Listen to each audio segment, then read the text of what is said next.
Au sujet de la nourriture qui a été offerte aux idoles, je sais bien que nous avons tous la connaissance nécessaire, mais cette connaissance nous gonfle d'orgueil, tandis que l'amour fait œuvre constructive.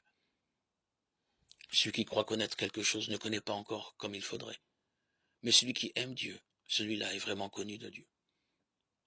Allons-nous donc manger de cette viande offerte aux idoles? Nous savons que les idoles ne sont rien du tout. Il n'y a pas de Dieu sauf le Dieu unique. Bien qu'il y ait en effet au ciel et sur terre des êtres qu'on appelle des dieux, et il y a une quantité de dieux et de seigneurs. Pour nous, en tout cas, il n'y a qu'un seul Dieu, le Père, de qui tout vient et vers qui nous allons. Il n'y a qu'un seul Seigneur Jésus-Christ par qui tout existe et par qui nous existons. Mais tout le monde n'a pas cette connaissance de Dieu. Certains ont été jusqu'ici habitués aux idoles et ils croient faire un geste d'idolâtrie en mangeant de cette viande. Comme leur conscience est faible, ils se sentent coupables.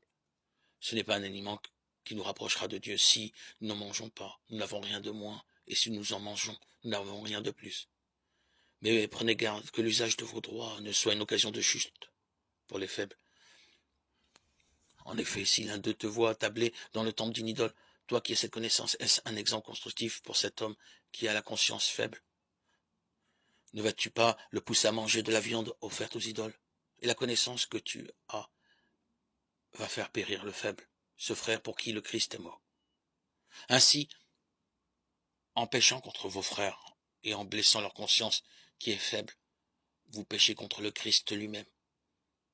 C'est pourquoi si une question d'aliment doit faire tomber mon frère, je ne mangerai plus jamais de viande pour ne pas faire tomber mon frère. 1 Corinthiens 8, 1, 13.